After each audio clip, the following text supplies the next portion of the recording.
Welcome to the Fall Turf Festival at Gulfstream Park West. Ron Nicoletti along with Pete Aiello. And Pete, yesterday you had the bird's eye view of the two great stakes races we had here yesterday. Pretty nice. Absolutely. Great race riding there by Brice Blanc aboard Lubash, working off the fence and then kicking on with it in the stretch drive. And then Abdiel Hayan with deft hands, rating Darren Cathy perfectly, and she got the mile and an eighth, no problem, against some quality fillies and mares yesterday afternoon. Darren Cathy, we've been saying it in South Florida all summer. She's talented, she's very good, and she can compete with the best on turf. Yesterday she got a chance to prove it. And how about this, about 4 minutes to post, she was still 14 to 1 and then went to 9 to 1, and everybody was running from here to go better. And she went off, I believe, at 9 to 2. Yeah. 9 to 2. So very nice. Today we have a fast main track, good turf course, really a nice day in South Florida. Just about 70s, 75 or something like that, I would venture to say. And we have 10 races on tap, and we got a $250,000 jackpot guarantee. We had 320 tickets hit the Rainbow Six yesterday, so the carryover is still good. $250,000 races 5 through number 10. And we're going to start it off with a turf race today. Our first race, 1 mile and 1/16. Claim is 3 and up. Non-winners of 2 in life, $12,500. Pete, I went with the one on the inside. I think you said it was Othgift because of Othello, right? And indeed. And go ahead. Go ahead. Othgift will depart for this, from the rail for the second straight time after dueling to the wire, finishing second at this level and distance. I think it's an obvious choice. Orlando Boca Chica, we've mentioned many times here, is a very aggressive rider. I think he's going to be sending. Just depends how the turf course is going to play. Well, the thing for me, with Othgift, he doesn't have a propensity to want to win races. He's been perfectly placed in a lot of his races here this summer, and he looks like he's going to win the race every time turning for home, and then somebody comes on and beats him. Last time was no exception to that. Keep It Pithy with an inside journey last time, kicked on by him. He's always a good, reliable horse to use in your exotics, but for the win end, I'll go elsewhere. You know, I didn't know what to do with four leaf feet, almost like 4 left feet. I guess that's what they were going for. Stretching out to a mile and 16. Pete rallied to finish late. Rallied late to finish pretty good in a pair of 15,000, 2 lifetimers. You've watched the races more than I do from Hawthorne. Does this horse fit with this level of competition? I think so. He's the horse that I used on top in here. It was kind of I don't know what to do with him either, but I can trust that he's as good, if not better, than these horses here this afternoon. Again, this is one of those divisions. If you can find a fresh face, it's always a good idea to try it, and I'm going to try it here. Paco sees fit to ride for Mike Deeney. Mike came down here the other day with Heart Doctor, and you needed one after that. He dead heated for the victory in spite of things. Oh, that's right. It was the dead heat. That's right. So, I didn't know what to do. Oh, go ahead, Pete. I'm sorry. Well, the thing about this race, and I wanted to ask you a question here, there's no speed in here. I mean, there's no speed in here. I know, I couldn't find it. That's why I was thinking that I went with Marcus Vitale and Boca Chica because he's an aggressive rider on the inside. Thought he might be the one, even though that's not the horse's running style. They got to feel with the way the race shape is going to unfold, and maybe he'll go to the lead. The other horse, I didn't know what to do. It don't sound very convincing in this race. The 4 paired, dropping a notch after failing to Showmich. He was the favorite here, $16,000 2 lifetime claimers. It was his first race in 7 weeks. Jane Sibeli, good with second off the bench, 29%, excuse me. Edgar Prado named to ride. Does this horse wake up today? I don't know, but the problem I have with him is his running style is, he has no speed. There's horses that like to sit, and then there's horses that like to sit. He takes a whole new definition to that. He's so far back all the time. There's just no speed in here. So if you're looking at this race, the heck with what we say we like. Figure out who's going to the lead. Figure out who's going to sit second early. And whoever they are, key those in your early daily double because there's no speed in here. Tactically, the riders are going to have a big say in the outcome here. And you had High Bidder, too, on your ticket? Yeah, I had High Bidder because he has just kind of a one plotting gear, and I figured that maybe they could use that one plotting gear to get forward position, kind of like they did 3 starts ago behind City Mud. He can lay close if you ask him to. He has no turn of foot. So High Bidder with Antonio Gallardo up, I figured he might be closer than he is usually, and if he can get first run on some of those deep closers, even with his grinding style, he could play a role here. He's 11 to 1 currently. Well, let's go to the second race. 6 furlong maiden claimers, fillies, 2-year-olds, $50,000. The claiming tag, scratch the 4 Golden Throne. I went with the number 5 in here, Lucky Bella, ships in for trainer Eddie Broom, hitting the board of one of 2 5.5 furlong maiden special weight sprints at Monmouth, and had an excuse last time out, broke slowly. 4 solid works over the track. That still doesn't convince you. Still, if they worked over the track 4 times, that you would use a Monmouth horse in here? Well, I can tell you this: when the horse wins off by 5, you can make a sign and hold it up in the winner's circle. I will do that. Monmouth Park Invader, a winner. Take that, Pete. Lucky Bella makes my ticket, but not on top. A horse that does make my ticket on top, I guess I'm somewhat going against my own theory because she's first started in South Florida as well. She's coming in from New York, number 2, Mademoiselle Belle. Very, very intrigued by this horse. Bill Kaplan takes over the training duties from Kelly Breen. That's a lateral move, in my opinion. They're both excellent conditioners. Bill does so well with the 2-year-olds here. Juan Leyva rides. That's the go-to rider for this barn. Mademoiselle Belle showed speed in her Aqueduct debut last time out. She was well regarded at Philadelphia in her debut run. She was 2-1 against Special Weight Company. She flashed some speed and then flattened out. She was 3-5 in New York last time out. Flashed some speed and flattened out. Not sure what to make with her chances here today, but I like the fact that she's been very, very well regarded, and she takes a lateral class move here, so they didn't panic based on the fact that she didn't run as well as they thought last time. Pete, I also used the one in here, everything as we see him, and this horse has shown progress in each $50,000 race this distance over this track. Third start at Gulfstream Park West can be the charm today. Steve DeMauro, Edgar Zayas. This one has the speed to get position from that inside post position. A little concerned about the post position. What are you laughing because it's one of your angles there? Oh, I'm laughing at the name you came up with. I love it. Number 3, Carolyn's Comedy was my second play in the race. Eddie Please, a first-time starter. By the sire, Yes by Jiminy, who was very precocious and very good right here in South Florida. Paco Lopez sees fit to ride. This horse is working just okay for the debut run, but I don't worry about that when Please is the trainer. They always seem to find what they need to find. That's who you use third. Yeah, I use third. Caroline's Comedy figures in all the reasons you mentioned here, Paco. Just lots of things to like about that first-time start. Anything else in this race before we flip the page? No, sir. Okay, third race, 1 mile and 1/16th on the turf. Claimers, fillies and mares, 3-year-olds and up. $16,000. Going to show you a video back from, I think it was October 14th it is, or October 10th it was. And it's top of the stretch to the wire of Starship Shorty, rallying strongly to finish second. Was beaten only a neck in that race, Pete. Well, the thing to consider here is that the horse that beats her, Jessie Can Mambo, this is a $16,000 race. They dropped Jessie Can Mambo in for $8,000 earlier in the week, and you couldn't find her with a search warrant. So I don't know if this is the best race to key off from a company line standpoint. Starship Shotty, my problem with her has nothing to do with her ability. She's very, very consistent. I just always think of Starship Shotty as a mare that likes it when the turf course is very, very firm. We're labeled here this afternoon good, and I think that that's probably a fair listing. There's definitely going to be some give in the ground today, even if it's just residual from the couple of rain days that we had a couple of days ago. My problem with Starship Shotty, she made my ticket third because she is so consistent, but I think she fires her best race when the turf course is much, much harder than it is today. Well, you went with the number 6, Daddy Loves Gold in here. Yeah, I have one problem with Daddy Loves Gold, and that's that her race at Belmont over a less than firm turf course, I wrote it right in my form. I said, yikes, it was a very, very bad run. But she chased a 44-second half mile. They went 9 flat, going 3/4 on the turf, and the turf course was labeled good that afternoon. She came back against non-winners of 2 for 40. We're talking about the summertime here in New York. Daddy Loves Gold rallied from off the speed to win it 9-4. She takes her game around 2 turns here this afternoon, but for me, she has a huge tactical advantage because for me, I didn't see a whole lot of speed in here. I also used the number 3, Lucky Empress. This one stepping up, stretching out after dominating one. There's the last race in hand. It was a field of $10,000, 3 lifetime claimers for Jane Sibeli, odds on choice. Edgar Prado returns. I just was impressed with that performance last time out. Added it to my ticket today. I know it's a jump up, but I just think the number 3, Lucky Empress, was so impressive last time out. I think I got to use it again. Well, the horse that I used is a horse that might be on the other end of the form cycle right now, number 7, Dance with Geo. This filly, or this mare, I should say, her race in New York was no good last time out, but she was wide on the course early on that afternoon, and the horse who beat her, Bargaining Table, came back to win.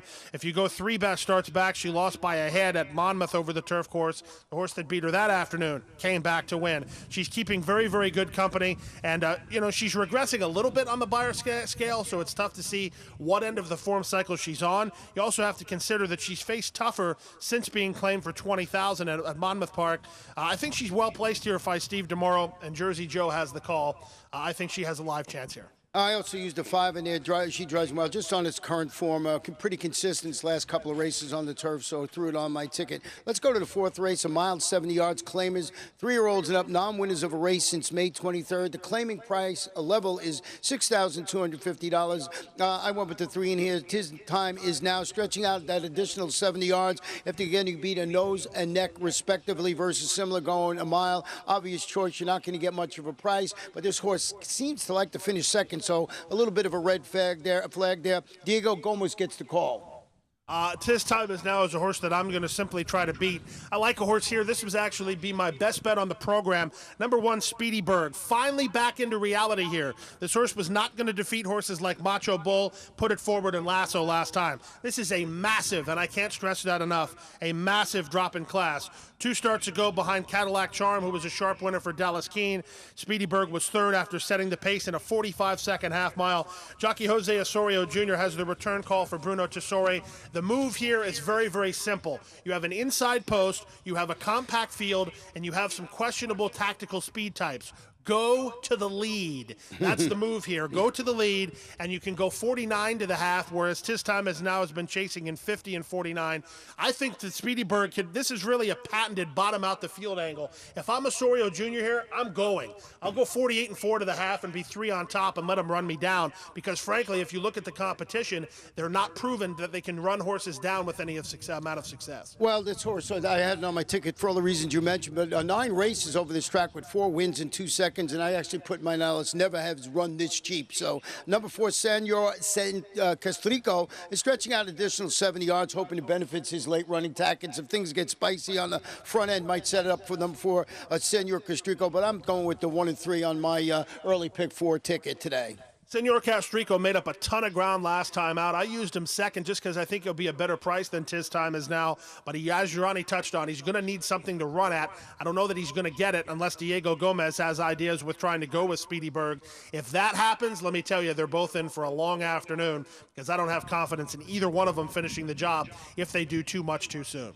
Well, we're going to go to the 5th race today. 7.5 furlongs, 3-year-olds and up, $16,000. Non-winners of 3 races in life or race since May 23rd. The jockey on the 1 is Rodney Sudine. Scratch the 8, Gefest, and also the main track only, number 11. We're going to go back and show you a video, and this is an interesting video. It's back on November 2nd, because it's of Kitten's Toy. I know that you wanted to show this race. He's a hard horse to ride, according to Pete, and I think I went back and looked at it and agreed with you. We both didn't pick this horse, but it's something you might want to look at and add to your Rainbow Six ticket, because the Rainbow Six starts in this race. Let's show it. Yeah, Kitten's Toy on the outside. He's 5-1 in the afternoon. He's Tolik on the outside of him. Right here, he looks like he's supposed to win by 3 or 4 lengths. Castillo gives him a crack of the stick. You can see he's wanting to get in. He's getting in pretty bad there, and Luis Castillo is really, really on that right rein there. You can see it there. He's really getting in pretty bad, and Tolik battles on, but Kitten's Toy was not making it easy on Castillo. You can see he put the stick away and just tried to get him to go forward. He ended up winning that race that afternoon over long shot Tolik. Expected meeting, finished third. He came back to run just okay. This is a huge step up in class for Kitten's Toy, but I like the fact that Luis Castillo knows that he's a hard horse to ride. Sometimes that can be a big difference maker. Some riders, horses like that, they get, I don't want to say they get scared, but they just say, listen, this is not worth my time. Luis Castillo knows what to expect from this horse, and I do think that he's getting better. I don't know how much better he is from his last race, but he is improving. Let me tell you about the number 3, Kittens and May, who we both have on top of my ticket. We both picked this horse on top. Well, let me tell you why. I'll tell you why. One of my favorite angles at the Saratoga was the late Tommy Voss horses going from the jumps to the flats. I can't tell you how many times I had dinner at the Wishing Well paid by horses doing exactly this. Well, Mike Make is going to try it today. This horse is a winner of 3 of 8 turf races on the flats, and I think he spotted nicely at the $16,000 level. Condition claimers. I just think it's a logical choice. And I've been doing this angle since I've been going to Saratoga more than 4 years ago. I don't know what the lip movement was, but Kitten and May is intriguing to me. I'm not as enthusiastic on this horse as you are, but I will say this. He has a running style that is very, very conducive to the race flow here. For me, there's a ton of speed in here, and even horses that don't necessarily have a ton of tactical speed early, they don't want to pass horses. You have the 1, 2, 5, 4, and 5 that are all going to go to the front if they're going to offer their best effort. Oak Bluffs, the 9 is a wild card, stretching out off 5 of furlong races in New Jersey, and then number 10, Purin Cat's another horse that makes up ground, but I think the 3 is the best alternative.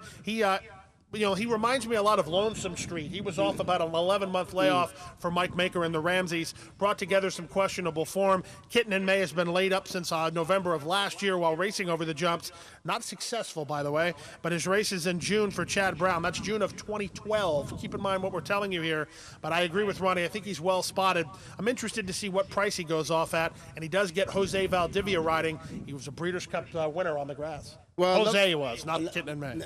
The number 4 favorite catch, you'll try these condition claimers for Jane Sabelli and cutting back to 7.5 furlongs after showing speed. Here's one of those horses earning a check in one of the 2 versus $12,500 types going a mile in the 16th. Edgar Prado will handle his drop down today, and I just think with Edgar Prado in the saddle, he's not going to get caught in the ruin his speed duel. He may not win, but he's not going to get caught in the duel. He's going to try and rate this horse or, slow the things down on the front end, albeit like they did with Darren Cathy yesterday. Maybe that's how it'll play out. So I threw the horse on my ticket, and that's number 4 favorite catch. I agree completely with your ideology about Prado. He's a veteran reinsman, and he's not a guy that's going to be whip or send happy out of there anyway. So favorite catch might be able to land a stalking trip. I don't have any confidence in his ability to do that and win the race, but I think that your logic is sound there. And I used the 5 Master Achievement on the drop by David Forks, third off the bench, showed speed, retreated, but it's another one of those speed horses. But that was against $30,000 types. Maybe he'll be the best horse in the race and be able to handle whatever they throw at him. And David Forks always does a fantastic job with his turf runners. Yeah, the other thing that I wanted to note about this race is, again, we touched on it in the race before that. There's given the ground here.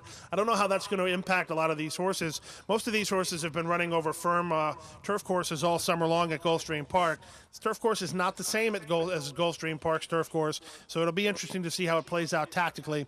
It's also interesting to me that maybe this is not good for us. Mike Maker is going to Valdivia Jr. I personally love that because I think Valdivia is great on the grass. But if you look at all the live horses, as you've touched on your pre-race, Prado gets all of them. So I don't know if Prado decided to get against Kitten and May or if they just wanted Valdivia. Oh, well, we'll soon see. I guess that's a good question that handicappers are going to have to ask themselves. Let's go to the 6. 6 furlongs, claim is 3 and up, $6,250. Scratch the number 2, Kinvara. Also scratch the 4, Happy Runner. Got a video we want to show you back from November 15th, and it's top of the stretch to the wire of Classic Surge, rallying 4 wide. Yeah, this is the reason I wanted to show this is Karate Jack is on the engine here, and he was even money to do it that day. 45 and flat for the half mile after a quarter and 21 and 4. You're moving along if you can cut those fractions over this main track. You can see Karate Jack is getting very tired, and Classic Surge is not exactly finishing full of run, but he's grinding it out, and he slowly makes ground at Karate Jack. He's going to cut the margin to be within a length of him at the finish, and the reason I brought that up is I could very much foresee the same thing happening today, because I don't think Candy's Halo wants to go 6 furlongs anymore, and I think that could play out exactly the same way, where you're chasing a loose on the lead horse, Candy's Halo, who's going to get tired. I have less confidence that Candy's Halo can stave off Classic Surge than I would a horse like Karate Jack, who's been so good. Of course, I have the 6 Candy's Halo on top. 22 of 25 in the money at Gulfstream Park West. That is amazing to me. 25 races, 8 wins, 8 seconds, 6 thirds. Back against Open Company after rebuilding his confidence. First off the claim by Dan Peter.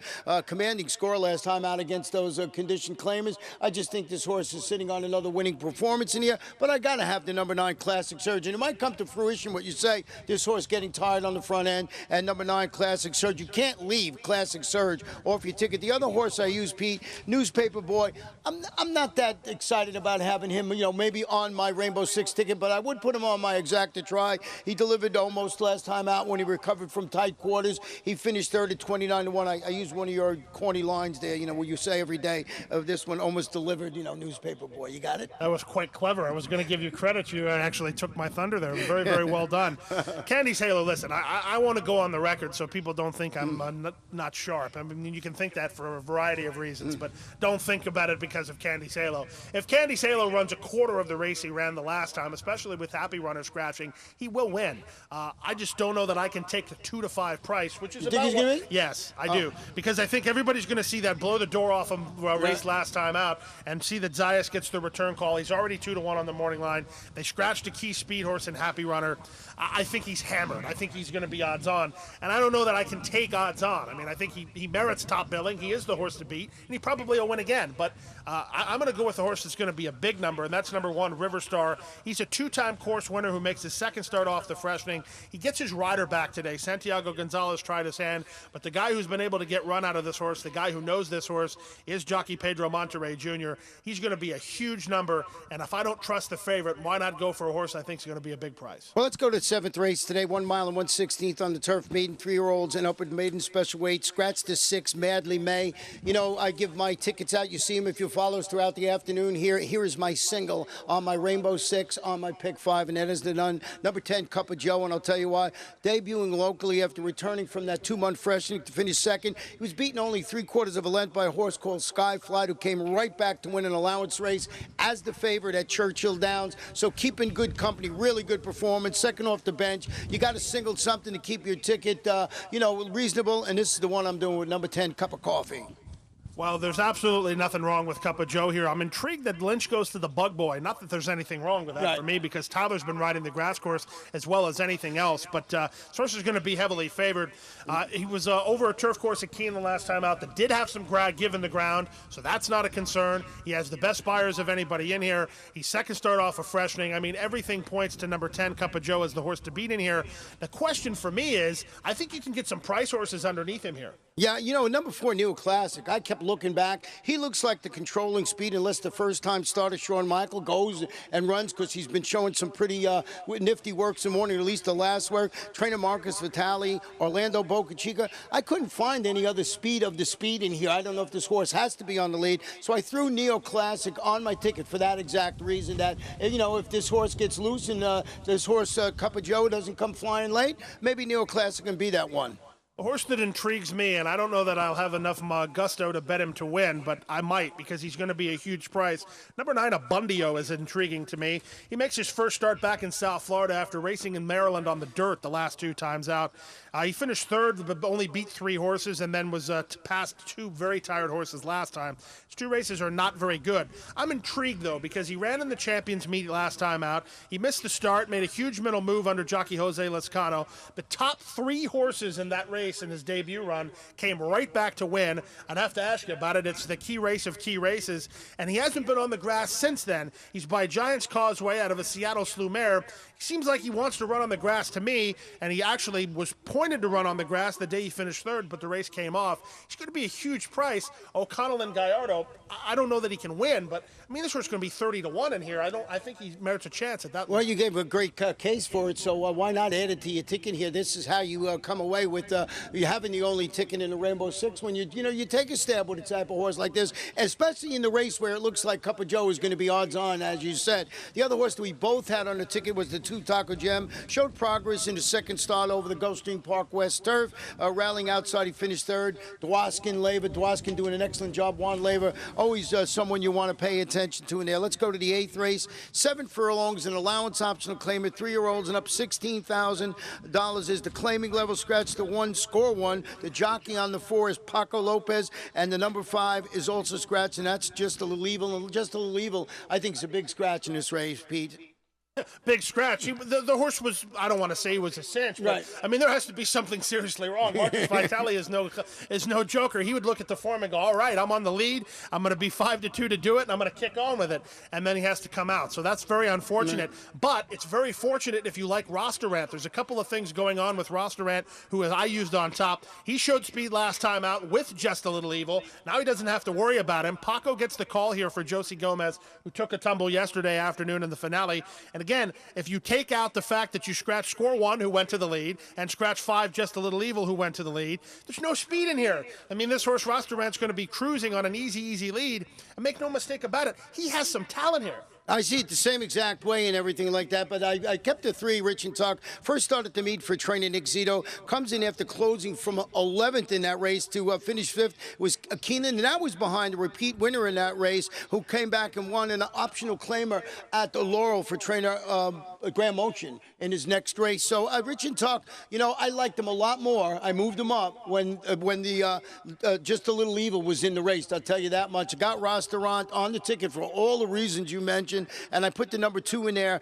We're all set. Closes well late for Kaplan. He trains his horses to do that. And if this pace scenario should get dicey somehow, he would come up and grab a share.